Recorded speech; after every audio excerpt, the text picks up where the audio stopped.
Hello दोस्तों, Rahul commerce education में आपका स्वागत है। सुपर सीरीज़ फर्स्ट, जिसमें आपने अधिक से अधिक रूप में पार्टिसिपेट किया और ज़्यादा से ज़्यादा आपके स्कोर रहे, उसी को देखते हुए सुपर सीरीज़ की सेकंड सीरीज़ को आज लाया गया है, जिसमें 30 MCQ क्वेश्चनों को शामिल किया गया है। सभी स्टूडेंटों को अपने हर क्वेश्चन पर कमेंट करना है और वीडियो के अंत में अपने अपने स्कोर बताने हैं, ताकि आपकी एक्टिविटी का भी पता चले कि हम कितने एक्टिव हैं, कितना वीडियो में पार्टिसिपेट कर रहे हैं। वीडियो की शुरुआत करते हैं। Question number first, who is called the father of economics? Marshall, Robbins, Kautilya, Adam Smith. अर्थशास्त्र के पिता जाने जाते हैं। Marshall, Robbins, Kautilya, Adam Smith.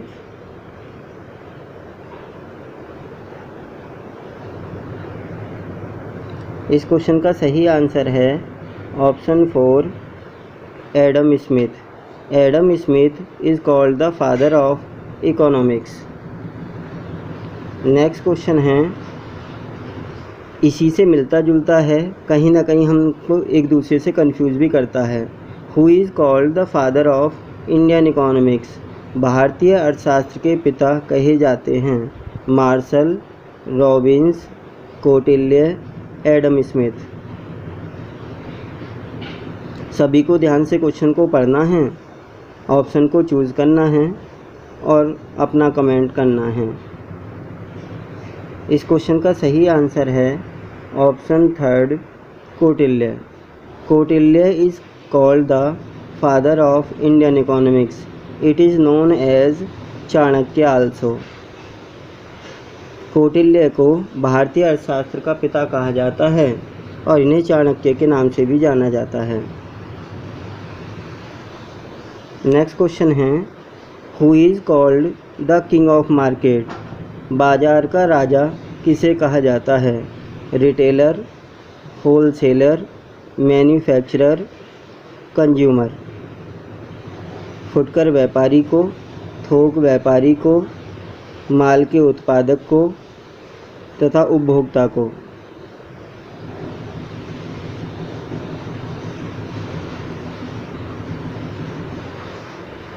इस क्वेश्चन का सही आंसर है ऑप्शन 4, कंज्यूमर। कंज्यूमर या फिर कस्टमर, वह व्यक्ति जो माल का उपभोग करता है वो उपभोक्ता कहलाता है और उसे हम ग्राहक के नाम से भी जानते हैं। तो consumer is called the king of market. ग्राहक बाजार का राजा कहा जाता है। नेक्स्ट क्वेश्चन है, who is called the maker of market? बाजार का निर्माता किसे कहते हैं? Retailer, wholesaler, manufacturer, consumer. फुटकर व्यापारी को, थोक व्यापारी को, माल के उत्पादक को तथा उपभोक्ता को।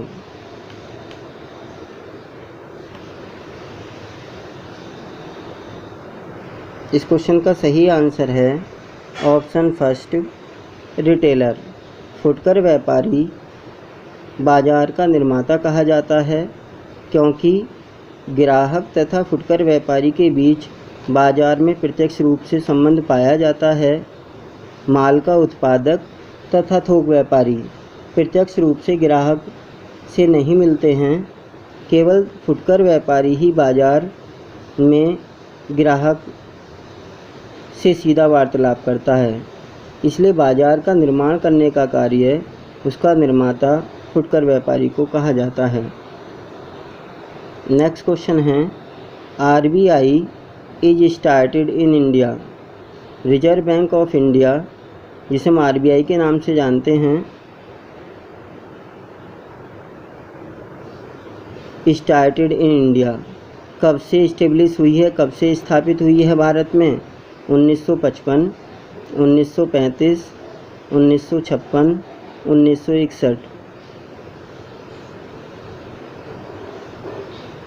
रिजर्व बैंक की स्थापना कब हुई? 1955 में, 1935 में, 1956 में, 1961 में।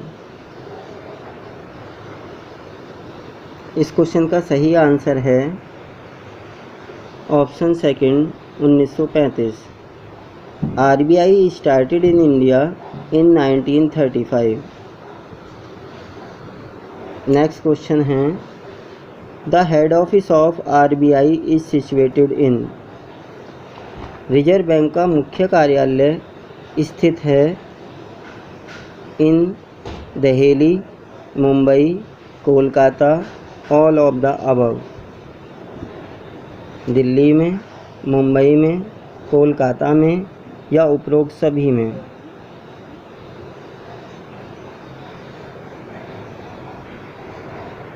इस क्वेश्चन का सही आंसर है ऑप्शन सेकंड मुंबई।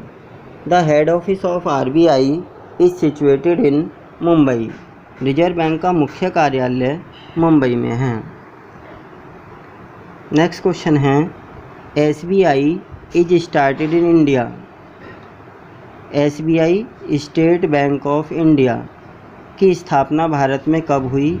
1955, 1935, 1956, 1961।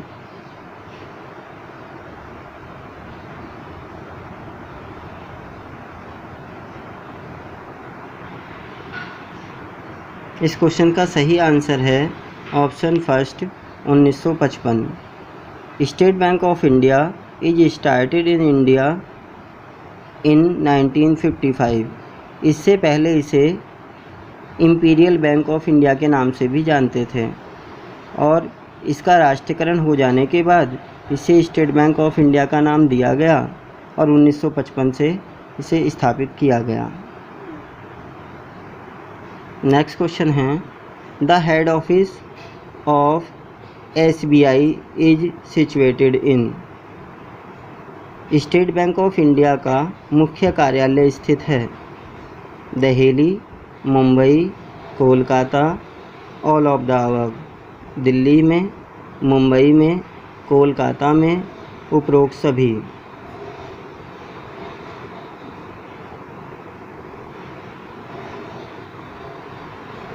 इस क्वेश्चन का सही आंसर है option second Mumbai. State bank of India का मुख्य कार्यालय भी मुंबई में स्थापित है। भी से तात्पर्य है कि रिजर्व बैंक ऑफ इंडिया और स्टेट बैंक ऑफ इंडिया दोनों के ही मुख्य कार्यालय मुंबई में हैं। नेक्स्ट क्वेश्चन है, ये क्वेश्चन रिपीट हुआ है, पहले भी हम इसके बारे में पढ़ चुके हैं। Who is called the maker of market? और इसका आंसर हम सभी को पता है, रिटेलर, होलसेलर, मैन्युफैक्चरर या कंज्यूमर। तो इस क्वेश्चन का सही आंसर है option first retailer. Retailer is called the maker of market. Next question is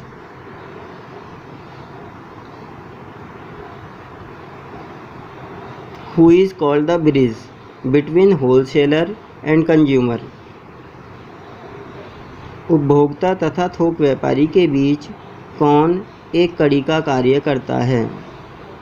retailer, wholesaler, manufacturer, consumer. फुटकर व्यापारी, थोक व्यापारी, माल का उत्पादक या उपभोक्ता। इस क्वेश्चन का सही आंसर है ऑप्शन फर्स्ट रिटेलर। फुटकर व्यापारी थोक व्यापारी तथा उपभोक्ता के बीच की कड़ी कहा जाता है। नेक्स्ट क्वेश्चन है the nature of income and expenditure account is. आय व्यय खाते की प्रकृति होती है real account, nominal account, personal account, none of these.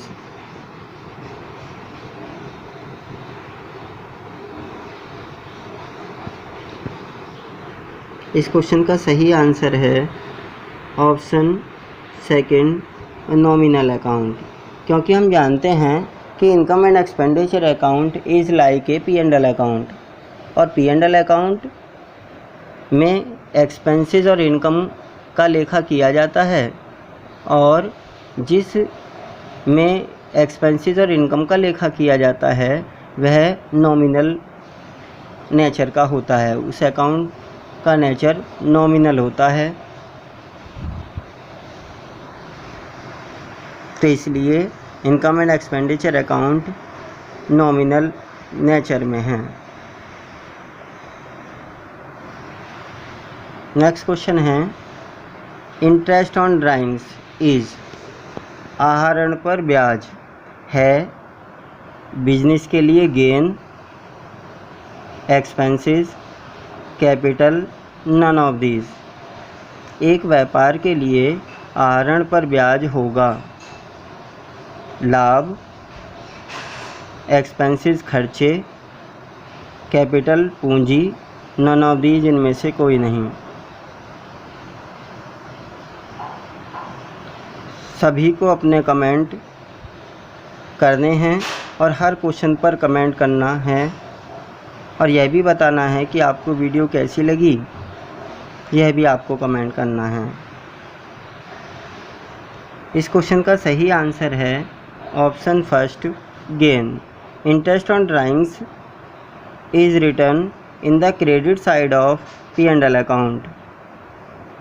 Interest on drawings, आहरण पर ब्याज को हम लाभहानि खाते के धनी पक्ष में दिखाते हैं और आप जानते हैं कि लाभहानि खाते के धनी पक्ष में हम अप्रत्यक्ष आयों को शामिल करते हैं, इसलिए इंटरेस्ट ऑन ड्राइंग्स हमारे लिए एक आय है। नेक्स्ट क्वेश्चन है, the nature of realisation account is, real, nominal, personal, none of these. वसूली खाते की प्रकृति है वास्तविक, अवास्तविक, व्यक्तिगत, none of these.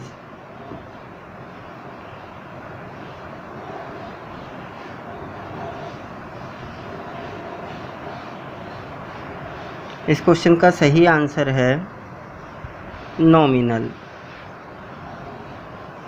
Nature of realisation account is nominal account.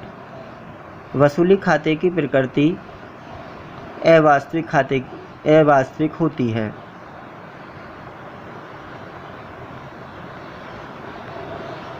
Next question है, A B are the partners in a firm in the ratio of 5:3। C takes admission for 1/4 part. New ratio will be. A और B एक साझेदारी firm में 5:3 के साझेदार हैं।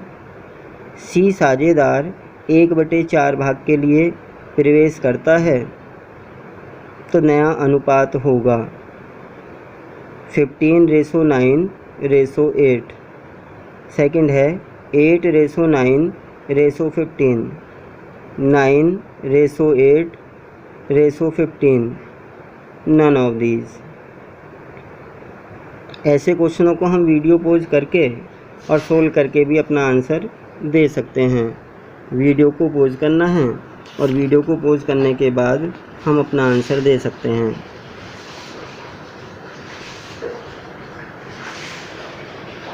इस question का सही आंसर है ऑप्शन फर्स्ट 15:9:8।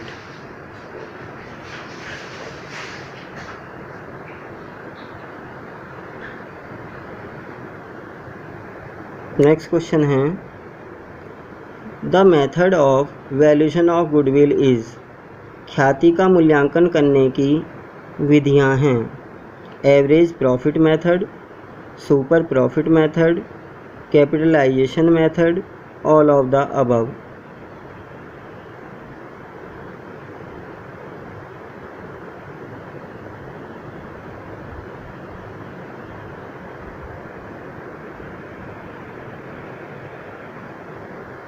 इस क्वेश्चन का सही आंसर है option 4 all of the above. Average profit method, super profit method, capitalisation method, ये तीनों ही मेथड गुडविल को वैल्यूएशन करने के हैं। इसलिए हमारा answer all of the above होगा। नेक्स्ट क्वेश्चन है, registration of joint stock company is compulsory, unnecessary, voluntary, none of this. एक संयुक्त स्कंद कंपनी का रजिस्ट्रेशन का पंजीयन है कंपल्सरी अनिवार्य, अननेसेसरी अनावश्यक, वॉलंटरी इच्छा के अनुसार, नन ऑफ दीज इनमें से कोई नहीं।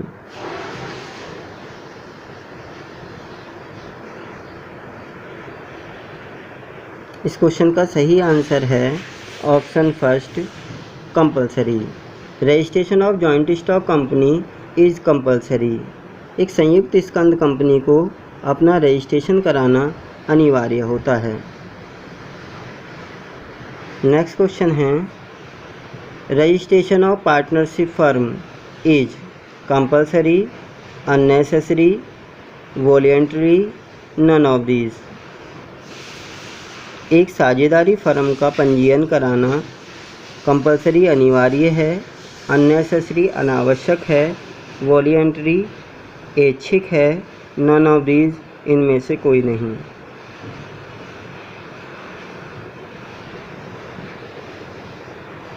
इस क्वेश्चन का सही आंसर है voluntary, option third voluntary. Voluntary means ऐच्छिक। यह अपनी इच्छा पर निर्भर करता है कि हम एक पार्टनरशिप फर्म का रजिस्ट्रेशन कराएं या ना कराएं, जबकि एक जॉइंट स्टॉक कंपनी को अपना रजिस्ट्रेशन कराना अनिवार्य होता है। रजिस्ट्रेशन कराने से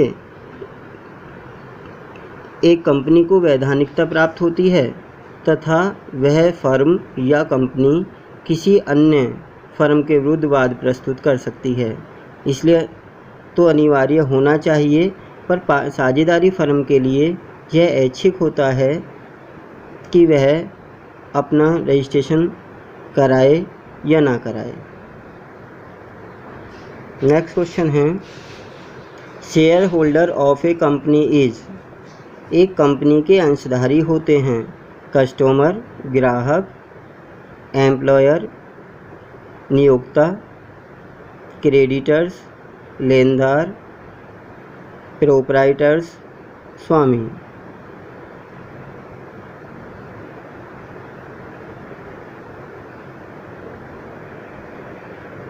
इस क्वेश्चन का सही आंसर है ऑप्शन फोर प्रोप्राइटर्स। ये हमने कई बार पढ़ा है कि share holder of A company is a proprietor of A company. Company के अंशधारी व्यापार के स्वामी माने जाते हैं। उन्हें अधिकार होता है वे अपने द्वारा विनियोजित अंशों की धनराशि तक अधिकारी होते हैं। नेक्स्ट क्वेश्चन है, debenture holder of A company is. Company के ऋणपत्रधारी होते हैं कस्टमर ग्राहक, एम्प्लॉयर नियोक्ता, क्रेडिटर्स लेनदार, प्रोप्राइटर्स स्वामी।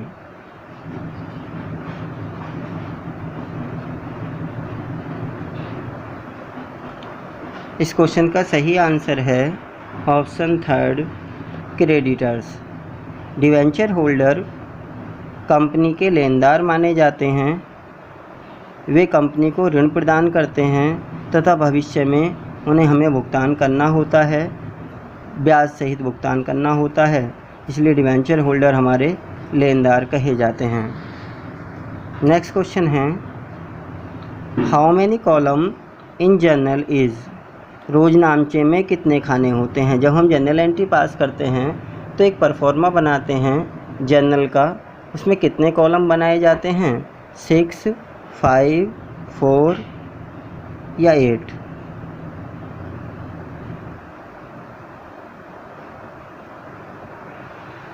इस क्वेश्चन का सही आंसर है ऑप्शन सेकंड 5। 5 कॉलम हम बनाते हैं जर्नल में। अधिकांश हम इनका उपयोग करते हैं और सभी को इसका आंसर पता होगा। नेक्स्ट क्वेश्चन है, in the absence of partnership deed interest on capital is given.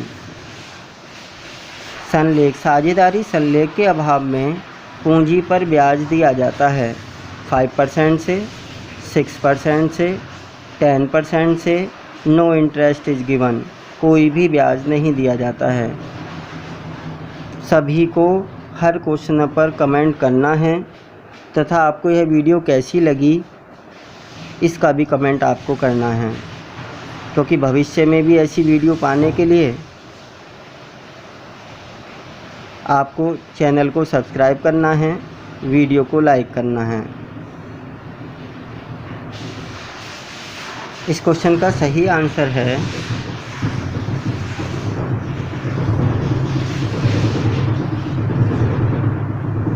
Option 4, no interest is given. In the absence of partnership deed interest on capital is not given. साझेदारी संलेख के अभाव में साझेदारों को पूंजी पर ब्याज नहीं दिया जाता है। नेक्स्ट क्वेश्चन है, how many column in cash book is. Cash book रोकड़ खाते में कितने कॉलम होते हैं? 6, 5, 4, 8।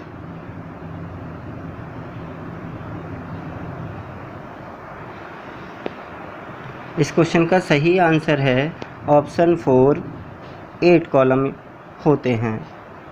किसी भी पोस्टिंग के अंदर जब भी हम खाते बनाते हैं, जनरल एंट्री के बाद खाते बनाए जाते हैं, तो किसी भी अकाउंट के अंदर मोस्टली, जैसे हम कैश बुक की बात करें तो कैश बुक में तो अलग अलग डिवाइडेशन हैं, जैसे कि डबल कॉलम कैश बुक है और ट्रिपल कॉलम कैश बुक है, उनमें तो कॉलमों की संख्या अलग अलग होती है। जबकि जनरल कैश बुक में और सभी अकाउंटों में सेम कॉलम होते हैं, 8 कॉलम बनाए जाते हैं। नेक्स्ट क्वेश्चन है,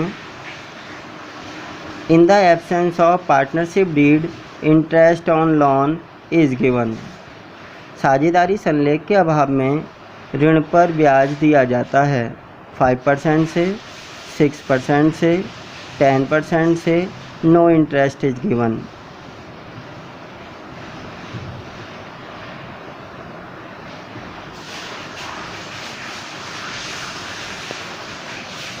इस क्वेश्चन का सही आंसर है option 2, 6%। In the absence of partnership deed interest on loan is given with 6%। 6% की दर से हम ब्याज देते हैं। यदि कोई भी साझेदारी संलेख नहीं बनाया गया है, पहले से कोई निर्धारण नहीं है, तब हम 6% की दर से लोन पर, ऋण पर ब्याज देते हैं। नेक्स्ट क्वेश्चन है, the nature of revaluation account is. पुनर्मूल्यांकन खाता। पुनर्मूल्यांकन खाते की प्रकृति है real, nominal, personal, none of these.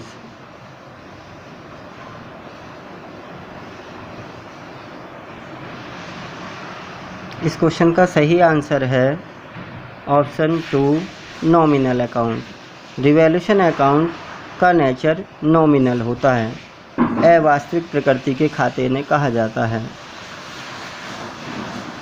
Next question है, profit of A firm is 12,000, 15,000, -5,000। ये जो -5,000 लिखा है, ये प्रॉफिट ना होके लॉस ऑफ द फर्म है। 8,000, एवरेज प्रॉफिट विल बी। औसत लाभ होगा 12,000, 15,000, 7,500 -5,000। ऐसे क्वेश्चनों पर हम वीडियो को पॉज करके क्वेश्चन को सोल्व करके भी अपने कमेंट दे सकते हैं। कहीं ना कहीं ये पुरानी वीडियो के मिश्रण हैं, इसलिए अब की बार सॉल्यूशन को सामने नहीं रखा गया है, क्योंकि वीडियो काफ़ी लंबी हो जाती है। 30 MCQ क्वेश्चन की आज सीरीज़ ली गई है। पिछली सुपर सीरीज़ 20 MCQ क्वेश्चन की थी और आपने उसमें ज़्यादा से ज़्यादा पार्टिसिपेट किया, इसलिए इसकी क्वांटिटी थोड़ी सी बढ़ाई गई है, 30 MCQ क्वेश्चन की रखी गई है।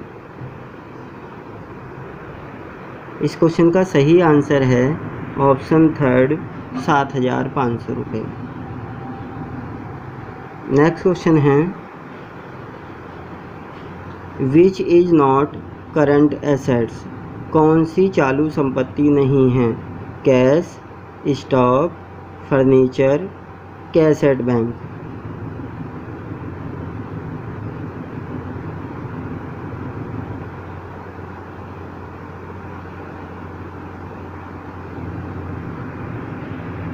इस क्वेश्चन का सही आंसर है ऑप्शन थर्ड फर्नीचर। फर्नीचर हमारी करंट एसेट्स नहीं होती है, जबकि cash, stock, cash at bank ये सभी हमारे करंट एसेट्स होती हैं। नेक्स्ट क्वेश्चन है which is not fix assets. ये जो नॉट शब्द है इसमें ये मिसप्रिंट है, इसमें नॉट नहीं है। विच इज़ फिक्स एसेट्स, कौन सी स्थायी संपत्ति है? Cash, stock, furniture, cash at bank. कहीं ना कहीं कुछ क्वेश्चनों को एक दूसरे के कन्फ्यूजन रखा गया है कि हमारे माइंड में थोड़ा सा कन्फ्यूजन क्रिएट हो, हम उस कन्फ्यूजन को ख़त्म करें और अपने सटीक आंसर की तरफ चलें। कहीं ना कहीं वो हमारे उस ज्ञान को जो हमने पढ़ा है उसके स्थायित्व की जांच करता है कि हम कितने उस ज्ञान को अपने में सेटअप करे हुए हैं। इस क्वेश्चन का सही आंसर है option third furniture account. Furniture हमारी फिक्स एसेट्स होती है। कैश, स्टॉक और कैश एट बैंक जैसा हम पहले पढ़ चुके हैं, वो तीनों ही हमारी करंट एसेट्स होती हैं, चालू संपत्तियां होती हैं। नेक्स्ट क्वेश्चन है who is the founder of ratio analysis. अनुपात विश्लेषण के जन्मदाता या प्रतिपादक कहे जाते हैं Henry Fayol, Alexander Wall, Newton, none of these.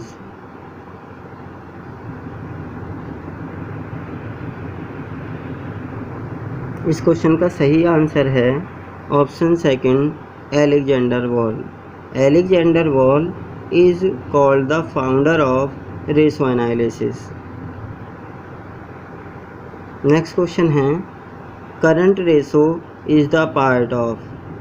चालू अनुपात किसका भाग है? सोल्वेंसी रेशो का, शोधन क्षमता अनुपात, एक्टिविटी रेशो का, क्रियाशीलता अनुपात, लिक्विडिटी रेशो का, तरलता अनुपात, प्रॉफिट एबिलिटी रेशो का, लाभदायकता अनुपात का। सभी को सही क्वेश्चन चूज करना है, सही आंसर और अपना कमेंट करना है। इस क्वेश्चन का सही आंसर है ऑप्शन थर्ड लिक्विडिटी रेशो, तरलता अनुपात। क्योंकि हम जानते हैं कि तरलता अनुपात में दो अनुपात हमारे यहाँ पर आते हैं, एक करंट रेशो चालू अनुपात और एक होता है क्विक रेशो तरलता अनुपात। ये दोनों ही हमारे इसके पार्ट कहे जाते हैं। नेक्स्ट क्वेश्चन है quick ratio is the part of solvency ratio, activity ratio, liquidity ratio, profitability ratio. सुनने की समझने की हमारी कितनी क्षमता है, हम किसी बात को सुनकर कितनी देर तक याद रख पाते हैं, उन सब की जांच करने के लिए भी इसके अंदर क्वेश्चन रखे गए हैं कि हम अभी कुछ पल पहले सुनी बात को कितना ध्यान में रख पाते हैं और कहाँ पर हम उसे यूज़ कर सकते हैं। इस क्वेश्चन का सही आंसर है ऑप्शन थर्ड लिक्विडिटी रेशो। क्योंकि अभी हमने डिस्कस किया था कि करंट रेशो और क्विक रेशो, जिसे हम लिक्विड रेशो भी कहते हैं, ये दोनों ही हमारे लिक्विडिटी रेशो के दो पार्ट हैं। इस प्रकार हमारी सीरीज़ ख़त्म होती है। यदि आपको यह वीडियो अच्छी लगी हो तो वीडियो को लाइक करें, चैनल को सब्सक्राइब करें तथा ज़्यादा से ज़्यादा अपने दोस्तों में शेयर करें। हर क्वेश्चन पर आपको कमेंट करना है तथा अपने स्कोर को वीडियो के अंत में सेंड करना है। धन्यवाद।